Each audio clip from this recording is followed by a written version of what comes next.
നമസ്കാരം ലൈവ് ന്യൂസിലേക്ക് സ്വാഗതം. ന്യൂനമർദ്ദത്തെ തുടർന്ന് ഹൈറേഞ്ച് മേഖലയിൽ ശക്തമായ മഴയും ഉരുൾപൊട്ടലും മൂലം പെരിയാർ നദിയിലെ ജലനിരപ്പ് അപകടകരമാം വിധം ഉയരുകയാണ്. പെരിയാറിന്റെ ഇരുകരയും നിറഞ്ഞതോടെ താഴ്ന്ന സ്ഥലങ്ങളിലെല്ലാം വെള്ളം കയറി. ചപ്പാത്ത് പാലം വെള്ളത്തിനടിയിലായി.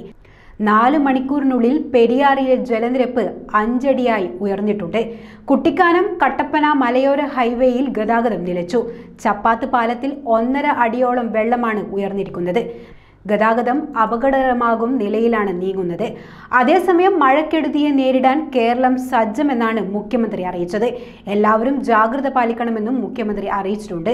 അറബിക്കടലിൽ ലക്ഷദ്വീപിനു സമീപം രൂപം കൊണ്ട ന്യൂനമർദ്ദം നിലവിൽ ശക്തി കുറഞ്ഞെങ്കിലും വൈകുന്നേരം വരെ മഴ തുടരാൻ സാധ്യതയുള്ളതായാണ് കാലാവസ്ഥാ പ്രവചനം. കേന്ദ്ര കാലാവസ്ഥാ വകുപ്പിന്റെ രാവിലെ 10 മണിക്ക് പുറപ്പെടുവിച്ച മുന്നറിയിപ്പ് പ്രകാരം ഇന്ന് തിരുവനന്തപുരം, കൊല്ലം, പത്തനംതിട്ട, ആലപ്പുഴ, കോട്ടയം, ഇടുക്കി, എറണാകുളം, തൃശൂർ, പാലക്കാട്, മലപ്പുറം, കോഴിക്കോട് എന്നീ ജില്ലകളിൽ യെല്ലോ അലേർട്ടാണ് പ്രഖ്യാപിച്ചിട്ടുള്ളത്. സംസ്ഥാനത്താകെ 105 ദുരിതാശ്വാസ ക്യാമ്പുകൾ തുറന്നിട്ടുണ്ട്. ആവശ്യം വന്നാൽ കൂടുതൽ ക്യാമ്പുകൾ അതിവേഗം തുടങ്ങാൻ സജ്ജീകരണം ഒരുക്കിയിട്ടുമുണ്ട്. ദേശീയ ദുരന്ത പ്രതികരണ സേനയുടെ ഓരോ ടീമുകളെ പത്തനംതിട്ട, ആലപ്പുഴ, ഇടുക്കി, എറണാകുളം, തൃശൂർ, മലപ്പുറം ജില്ലകളിൽ വിന്യസിച്ചിട്ടുണ്ട്. ഇതുകൂടാതെ 5 ടീമിനെ കൂടി ഇടുക്കി, കോട്ടയം, കൊല്ലം, കണ്ണൂരും പാലക്കാട് ജില്ലകളിൽ വിന്യസിക്കാനായി നിർദ്ദേശം നൽകിയിട്ടുണ്ടെന്ന് മുഖ്യമന്ത്രി അറിയിച്ചു. ഇന്ത്യൻ ആർമിയുടെ 2 ടീമുകളിൽ ഒരു ടീം തിരുവനന്തപുരത്തും ഒരെണ്ണം കോട്ടയത്തും വിന്യസിപ്പിച്ചിട്ടുണ്ട്. ഡിഫൻസ് സെക്യൂരിറ്റി കോർപ്സിന്റെ ടീമുകൾ ഒരെണ്ണം കോഴിക്കോടും ഒരെണ്ണം വയനാടും വിന്യസിച്ചിട്ടുണ്ട്. എയർഫോഴ്സിനെയും നേവിയെയും അടിയന്തര സാഹചര്യം നേരിടാൻ സജ്ജമായിരിക്കാൻ നിർദ്ദേശം നൽകി.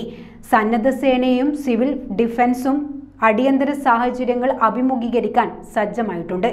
അടുത്ത 3 മണിക്കൂറിൽ പത്തനംതിട്ട, ഇടുക്കി, കോട്ടയം എന്നീ ജില്ലകളിൽ ഇടിയോടുകൂടിയ അതിശക്തമായ മഴയ്ക്കാണ് സാധ്യത.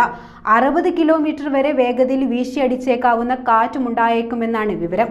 കനത്ത മഴയെ തുടർന്ന് സംസ്ഥാനത്ത് വിവിധ ഇടങ്ങളിലായി കാണാതായ 17 പേർക്കായുള്ള തിരച്ചിൽ ഇന്നും തുടരുകയാണ്. ഇടുക്കി കൊക്കയാറിലും കോട്ടയം കുട്ടിക്കലിലുമാണ് ഇന്നലെ ഉരുൾപൊട്ടലുണ്ടായത്. കൂട്ടിക്കലിൽ 10 പേരെയും കൊക്കയാറിൽ 8 പേരെയുമായിരുന്നു കാണാതായത്. കൊക്കയാറിൽ കാണാതായവരിൽ 5 കുട്ടികളും ഉൾപ്പെടുന്നു.